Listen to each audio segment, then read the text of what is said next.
Welcome into Sports Around the Bar, your favorite sports talk show, I'm sure. As always, I am Jake, your bartender, and just like last week, we're still practicing our social distancing. Isn't that right, Drew?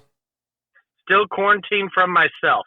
Which is good. Which is good. Yeah. I'm just very glad to not be sitting next to you. It's a change, man. It's a change, and I can't say I don't dislike it, don't hate it. Well, my house smells a lot more pleasant that you're not coming over. It's much nicer smelling around here too. Wonder what that is. But no, man, good to see you. Good to talk to you. I know it's been a while since we got to talk sports with everyone. Last Thursday, I think, was the last time we met up. I'm glad everybody's back in. As we get everything fired up, guys, I just want to say welcome into the show. We've missed you too. It's been a while. I wish we had a lot more sports news to talk about. We could be going through March Madness right now. We could be talking about the NBA. We could be talking about everything else. And there's basically just NFL offseason news, which is enough, right? At least we have that. At least we got our bread and butter, right? Mm-hmm. I mean, you're talking about the Olympics getting postponed probably till 2021. I wish we had. It's game over. Did I lose you again, Drew? Are we having call problems? You didn't lose me. Can you not hear me? No, I hear you. Keep going. Well, did you hear me talk about the Olympics being postponed? I did hear you say that. Yes. Yeah, I mean that's disappointing, man. I thought maybe maybe we'll get that. No, not till next year.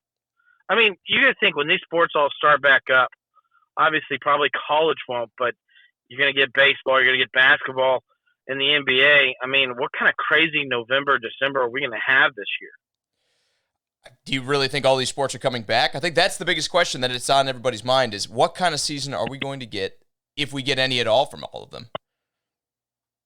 Yeah, I definitely think that basketball is going to come back, and I think at some point in time baseball is going to start. It just changes things. I mean, if it's shortened, it's shortened. But do you just call your 2020 season in the NBA and the MLB cut and done? There's this giant gap in the record books, stats that just didn't exist. I don't know how they could do that. I think for sure you're going to get at least leagues like the NHL and the NBA coming back to play because there's too much money for the TV contracts to not do that. I think it's just simply put, Drew, too much money to be leaving on the table for any one of these TV deals to not come back and have them actually finish out the rest of the season. So yes, I think we're still going to get NHL. It may be a shortened season, but they'll play some. I think we're going to get NBA. More specifically, I think we get the playoffs of those two sports. I think regardless of how they decide who gets in and who doesn't, they're going to find a way to make sure that at the very least we get a tournament of some kind and determine a winner for this past season instead of having it canceled. Yeah, and I didn't mean to leave out hockey like that. I mean, I realize that they're canceled their season at this point too. It's just crazy to think that realistically all four sports will be playing in November, more than likely if they all come back. Yeah, it could be a very jam-packed season where we're talking about everything over the summer. I mean, how often we get into June and July and there's nothing to talk about? Maybe if we get to that point, this coronavirus has died down by them. It's a thing of the past. We're going to have one of the most action-packed summers where we're actually, we're scrambling to talk about it all as opposed to the other way where we're looking around like, well, we have one piece of news today or two pieces of news. I, for one, am excited for the content. We just have to grit our teeth and get through it now. And who knows, maybe it winds up being better because we do still have the NFL to talk about. We've got things like Cam Newton getting cut to talk about today. We have all these new wide receiver signings. We have stuff. We still have the draft coming up in under a month now. I know. Time's flying by. Even despite this coronavirus, I think, Drew, we're going to have just one of the best sports summers that's going to surprise everybody at how good it is. How long is it until these athletes are back to playing shape? Because they're working out at home, they're working with their trainers, they're trying to keep in shape, but they're not game ready shape. I mean, there's a reason why preseason stuff exists. There's a reason practices exist. How long is it going to take these athletes to be ready to play game time stuff? I mean, even if they're like, hey, we're ready to roll in the start of June, these players are not ready to roll at the start of June. They're going to have to be some kind of grace period until the season can actually start back up, at least in my belief. I would definitely think so, too. Cody says, good to see you, says he believed that we laughed at him for saying Gurley to Atlanta. He says he bet he goes off. Did we laugh at him for that? I don't remember laughing, but... Because Cody said I probably laughed. Yeah. No, I think if I did laugh, it was because I don't think Gurley should be a number one back by himself. And going to Atlanta, he is, unless Absolutely. they draft somebody. Absolutely. Nathan goes on to say he thinks the NHL and the NBA are done. I think they'll find a way to get something done, even if it's just the playoffs, even if they have to go to some kind of point counting system to match games in hand and everything with them. I think at the very least you'll get the NBA and the NHL that finish out. Now, things like the Olympics, things like March Madness, I don't think we see them again, but I think the NHL and the NBA we will probably catch at least part of that season finishing out. Good to see you, Ricky. Good to see you, Jeremy. As always, Cody says China was affected 50 days before us, and they're on the rebound as of today. So another month and a half, hopefully. We'll see with that, Cody. I mean, how much great information are we getting coming out of China on a daily basis? I think you got to be careful of that one. We also don't even know exactly when it started either, even though they said it was, that date. We really honestly don't know. Exactly. This could have been, they were saying it could have gone all the way back into November, and the Chinese government was covering it up. Again, can't trust any of that information coming out of there. I hope you're right. I hope it's less time than that. But let me just say I'm packing down for the long haul, man. I don't know. I'm hoping 3 weeks from now we're going back to regular business at least, though. Well, I just want you to know I'm going back for the third time to the liquor store to buy my 2-week supply of liquor for just this week. So got to make sure. Yeah, you got to make sure all those shelves in the pantry stay stocked up. That's the one thing you got to make sure you have to get through this. Will says China got affected in October, just didn't do anything about it until February or January. I heard something similar that they kind of were focusing more on the cover up than they were on actually treating it and being like, "Hey, we have a problem." Who knows? Again, how much of that information can we trust? This could have been something that's been going on for a long time over there. Hard to say. Martavius also says he likes that Atlanta signed Gurley. How do you like that rate? Or how do you rate that signing, Drew? I mean, I do like it. I would probably give it like a B. I just think you need another back. I mean, there's a reason why the Rams didn't. Maybe because the Rams didn't play him, you're getting fresh legs off of him. But there's a reason they didn't play him. I mean, he's banged up. His knees, with arthritic knees, at some point are going to give you problems. Do you believe in Ito Smith, the other young back there? I mean, they obviously really didn't believe in him when Freeman was there.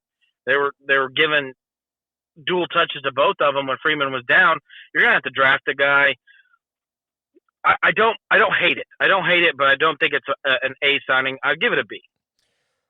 I do kind of like it, actually. I think Todd Gurley there in Atlanta gives them a legitimate threat with a high ceiling. You're right. This could absolutely bomb out, and it could be a mistake signing him, and he's still injured. His career's basically over. But this is a risk worth taking if you're the Falcons because this division is so tough. Now that Tom Brady's there for Tampa, you got to imagine they're going to improve. You still have the Saints that are a powerhouse. I know Carolina doesn't look like it's in great shape right now, but who knows what Teddy Bridgewater can do.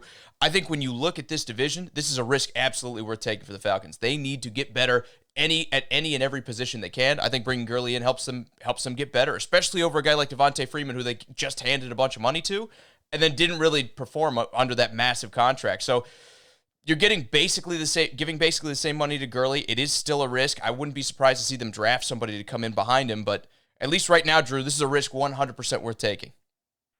Like I said, I don't hate it, and if you get the Gurley from 3 years ago, man, you got to steal. Absolutely. Jeremy goes on to say the first round of those playoffs, talking about the NHL and the NBA, could be crazy because, like you said, there's going to be so many guys that are out of shape. We may see some teams lose that wouldn't normally lose. They have to give them some kind of period where I think they're going to just try to get back into shape. But you're right. How long does that actually go? You're out of the swing of things. Even if you're getting in shape in the gym, you're not in the same rhythm you were in the middle of the season, having played night in and night out for a lot of these teams. It's absolutely going to affect it. It might even go beyond the first round. You could have a lot of quick playoff rounds that one team is just in better shape than the other, beats them really quickly, and then goes to play another team on short terms. I think it's going to be one of the most interesting things. I think when you talk about a lot of Hall of Fame kind of stats and rings and everything for these guys, you're going to have to put an asterisk next to a lot of this because it's not the same as winning in a normal year, right? No, it's definitely not. I mean, it's the commissioner of both leagues and his fellow advisors and ownership that are really going to have to get together and discuss what it is to make it fair across the board. Because, like you said, not everyone's going to be in shape. There's got to be a grace period. It has to be changed a little bit going in of, like, even though the season can start back up, when does regular season games or / playoffs start? Hard to say. Again, how long can you delay it? Because they're definitely not trying to go toe-to-toe with the NFL. That's the elephant in the room. Nobody wants to push their playoffs into a situation where we have to compete with the biggest and most popular sports, and college football too, but Nobody wants to compete with football. So how long can you push it back before eventually you say, look, we just got to get these things started, especially when you talk about how long the NHL and the NBA playoffs always go. Now you're talking about adding maybe more teams potentially to these tournaments. Hockey has talked about that at least, saying they might allow 24 in instead of 16. I think it would be timing is going to be key. How quickly can you get them in shape and back on the court or the ice, but also not compete with the NFL? Right. I don't know if you said hi, Jordan. Jordan, good to see. He says the Bucs are going to win the Super Bowl. There's 2 laughing emojis right next to it. I got to laugh at it too a little bit. I don't think Tom Brady pushes them to the edge of a Super Bowl, but the Bucs are definitely going to improve. I just don't think they're going to improve that much. I think they might make the playoffs. I mean, is that a reasonable goal for year one? First time Brady's ever moved teams. Hey, a 9-7 team made the AFC Championship or AFC Championship game. Why not the NFC Championship game, right? True. I think just making the playoffs for the Buccaneers would be huge because this team has been, I know they've won a Super Bowl, but still, they have been one of the most abused franchises in the NFL when it comes to the way the team's been run and their lack of success. I think the Buccaneers, if you can just get a return to the playoffs, maybe make this kind of culture of winning thing it'd be the best way to start that. You want to have your team in the position where, hey, when we don't make the playoffs, that's not okay. When we don't succeed in our division, that's not okay. I think for too long, it's been okay for Tampa to fail because that's just who they've been as a franchise. I think this might be the first step of kind of correcting that a little bit for them. Does it happen overnight? No, it does not. But do I think eventually they can get to the point where maybe they turn the franchise around with this? I think Tom Brady going there shows that he's willing to work with guys like Bruce Arians because he believes that they have a chance to win. He wouldn't go there if he didn't think they'd have a chance to win, right? Do we both kind of agree on that? I think with him going to Tampa Bay, he's kind of, Brady himself has said, hey, look, I've won a bunch of these Super Bowls. I think this team can do it too. Yeah, eventually. Maybe not right now, but eventually. Absolutely. And I want to go back a step here because Cody's bringing up Gurley of the Falcons again. He says, do you think they'll throw enough to keep touches away from him? And before you answer it, I'm going to play it simple. Yes, they have to. It's a must. Who's that for? Gurley and the Atlanta Falcons. Do they throw enough to keep touches away from him? I mean, this is obviously not going to be a 30, 35 touches a game for Gurley on the ground. They're going to have to throw the ball to keep him fresh. And I'm asking you, what do you believe? I think they won't be able to run the ball well enough. I think that offensive line needs to improve. I know they spent a bunch of first-round picks trying to correct it last year, but I don't think they'll be a good enough team on the ground where you're going to get that many carries to Gurley. I think their plans are still going to be we need Matt Ryan to execute through the air to win games, and we might just have more run support now instead of just last year where basically they were struggling to run the ball for a lot of points of the year. I think going forward, when you talk about Todd Gurley, he needs a second. And I don't think Ito Smith is the guy. I think they're going to wind up drafting a guy. I don't think they spend a big pick, but it wouldn't surprise me. I think instead they're going to try to fix the offensive line, but it would not surprise me if they went out and grabbed somebody like DeAndre Swift in this draft just to make the impression of, hey, we're going back to that two-back system we had when we had all that success with Coleman and Freeman, and we're going to use Gurley, probably 60 or 70, 65% of the time. Bennett, good to see you. John, good to see you. Justin, good to see you.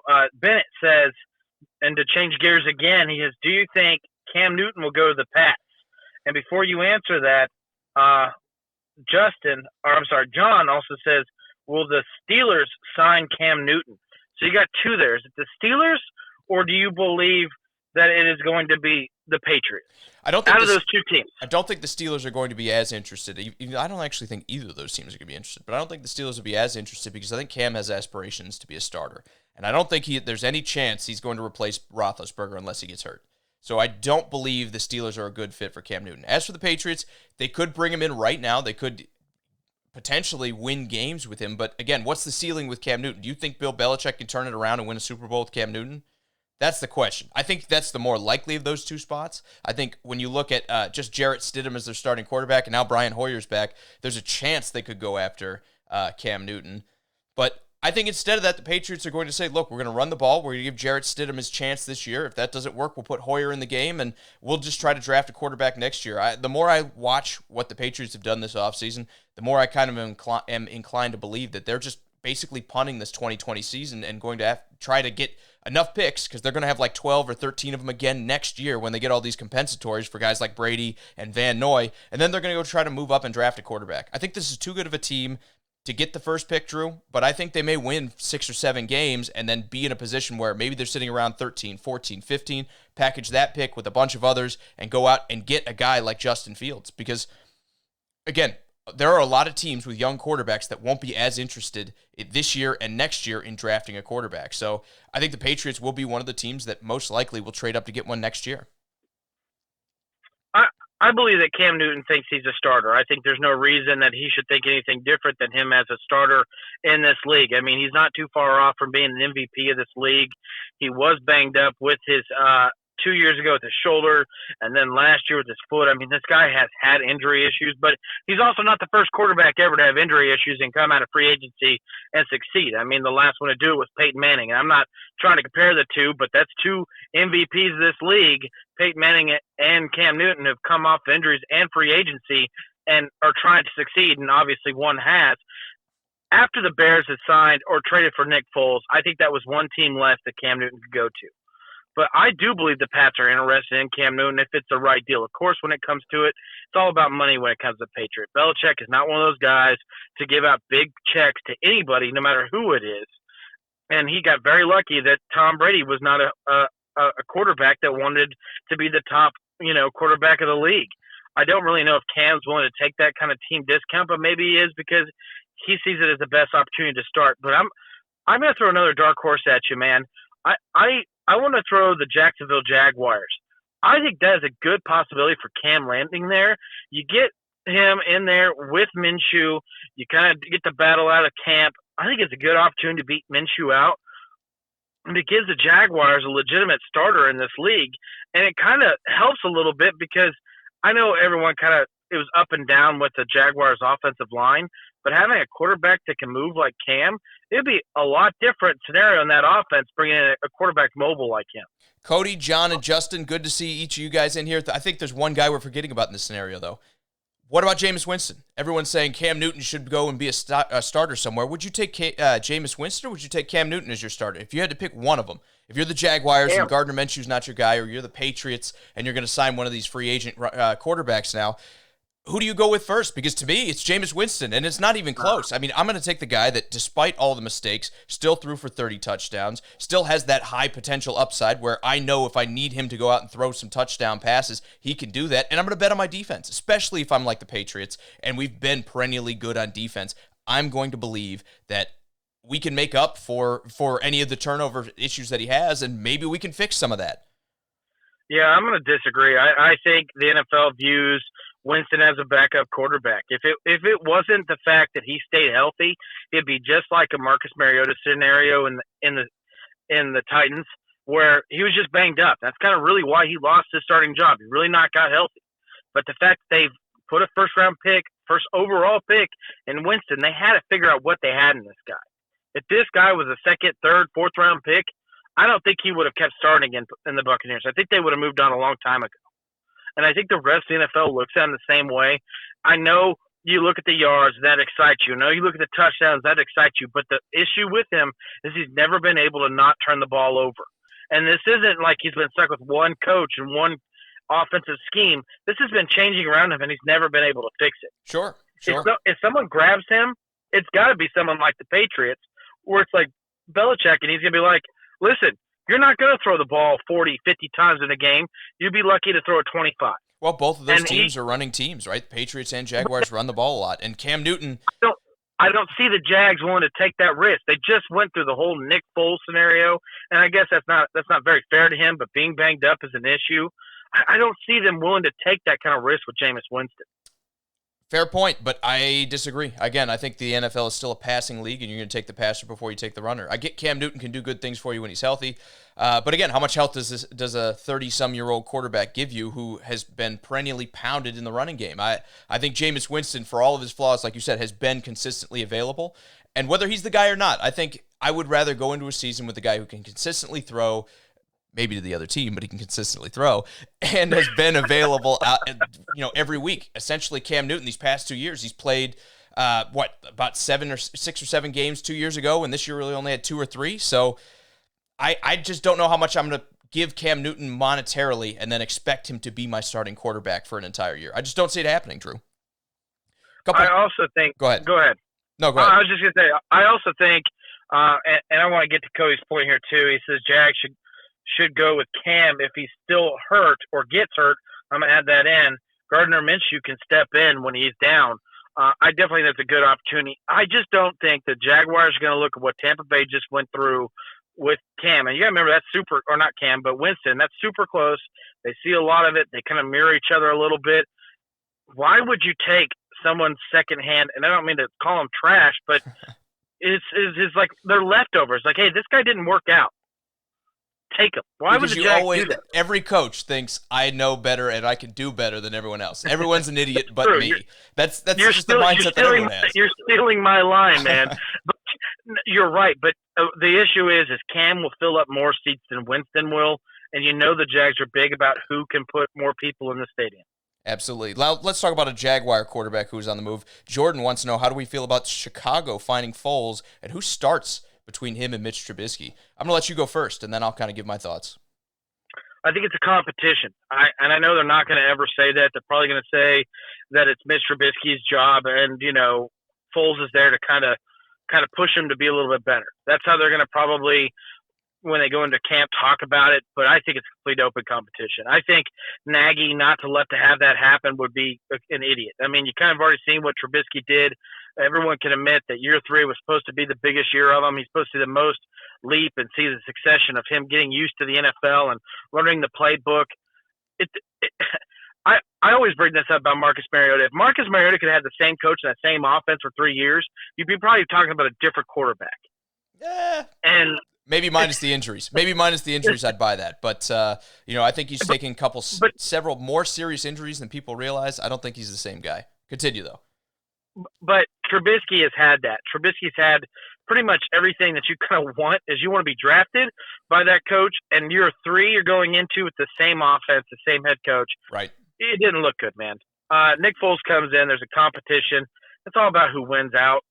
Do I think Nick Foles is a starter over Trubisky? I don't think so. I think if they sit there and let Nick Foles win, I think it looks poorly on the team and the coaching decision to go off and trade it up for him and grab him. But I wouldn't blame them if they did it.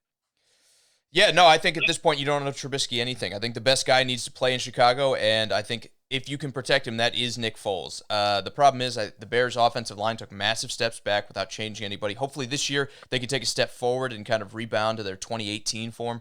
But if they don't, and the Bears' offensive line is going to be bad, I think Mitch is the guy that'll give you the most success. If they do, and you can actually get a mid-range offensive line, you can get to 15th, you can probably have Nick Foles come out and get this team at least to the playoffs. I mean, how many times did we see him come in with some late season heroics with the Eagles? He had a couple years where he did that for Carson Wentz. I think he can be that guy, especially when we're talking about how good Chicago's defense could be.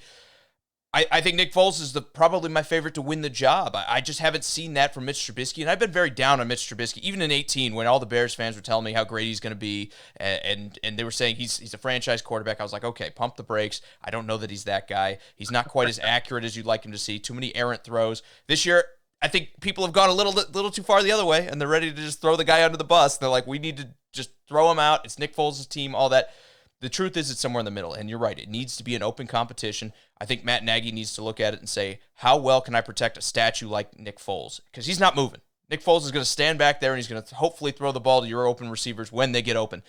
Mitch Trubisky has more ability to move and extend plays, and if you can't protect your quarterback, you need that ability to extend the plays if you're going to succeed in this kind of offense. Yeah, and just my last thing, is just Trubisky got lucky. He honestly could have had Cam Newton in the locker room with him, and I fully believe Cam would be like, I'm not going to teach this kid anything. I'm going to learn this offense and win that starting job and be the starter for the Chicago Bears. When you bring someone in like Nick Foles, who's done this many times as a backup and has earned a starting position, I think he's going to come in. He's going to help Trubisky as much as he possibly can and compete with him properly. I think this is the best thing that could have happened for Trubisky. But I'm with everyone here, even with the comments. I think Foles, at some point, if it's week 3, will win out and get this position. Absolutely. Bennett wants to know, going back to the Panthers, do we like the changes they've been making and who the Panthers have signed so far? You're in the midst of a rebuild is all I can say. I do like the Robbie Anderson signing because I think he'll pair well with DJ Moore and Curtis Samuel. Didn't like him so much in the Jets because he didn't have as strong of a supporting cast at wide receiver. But I wasn't crazy about the money. I would like to see a better deal, but then I go and turn around and they just offered Brashad Perriman 8 instead of the 10, and I say I would rather have Robbie Anderson than Brashad Perriman coming in. So I like some of the moves. I'm not wild about their offseason so far, but they're in the midst of the rebuild. They're purging a lot of contracts. They're moving on from a lot of guys. Again, I'm not as sold on Teddy Bridgewater as other people are. There's a lot of people that saw the 6 games with the Saints, which were a complete team, and were ready to say that Teddy Bridgewater is a great quarterback. I don't necessarily know that. I don't necessarily believe that. I think there's a very good chance we go back to the Teddy that throws for 180 yards a game and is basically just a game manager and can't make anything special happen. But as for everything else, I wouldn't sweat it too much. They are, maybe more than any other team right now in the NFL, in rebuild mode and trying to just bring in as many good players as they can. It's been a decent offseason for them, but I see them as being one of the bottom teams in the NFL next year. Yeah, I'm a little bit higher on the Panthers than Jake is. I think that this team is going to see a little bit improvement in the sense of just not turn the ball over. Yeah, their defense is going to struggle, but when you bring in someone like Bridgewater, who is so far in the NFL not turn the ball over consistently, you might see a couple wins. Do I still think this team is probably a bottom 5 team in the NFL? Yes. But I think what they do help is this division, obviously with the addition of Tom Brady, kind of helps this division, but this might be the best division in football this year coming up, because I think all 4 teams at some point could be scary to compete against. You got to think what Bridgewater and Cam and what the Carolina Panthers are bringing into every game. They're bringing in an offense that could put up points. You got Christian McCaffrey, you got those speedy receivers, you add in someone like Robbie Anderson. This team could put up points. I talked about this in a show a couple shows back. They're going to be one of these teams where, like, you don't sleep on them defensively because they might put up 30 to close to 40 points a game, and if you can't stop them, they're going to beat you. Absolutely. Now, Cody's all in on Foles winning the job in Chicago. I think that's likely what's going to happen, too, if they protect him. We'll see. This might be the end of Mitch Trubisky, where he's going to have to go take a prove-it deal after this year, too. We'll see. He's still very cheap. He'll fall back to their backup spot. I don't see them just absolutely getting rid of him, but I think at this point, Nick Foles is my favorite to be the starter in Chicago. What about you, Drew? You're a betting man. You have to pick one right now. Who wins that spot? Week 1 will be Trubisky, because if they don't, it will look like they made a mistake 3 years ago drafting him. That's a good point, but I still think it very well could be the other way around. I don't know. Facebook's telling me my video is interrupted, but OBS is telling me we're still going, so pretend like nothing's happening. You're definitely frozen on my screen. Awesome.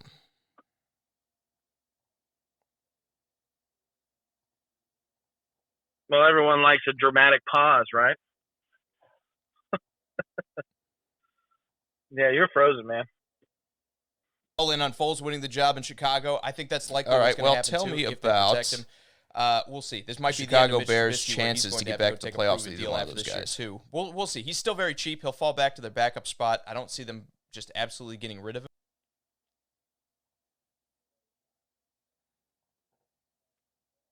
Yeah, and you're dropping people too. All in on Foles winning the job in Chicago. I think that's likely what's going to happen too. All right, we will try restarting it, I guess. I'm not sure if this is it's got to be on Facebook's end.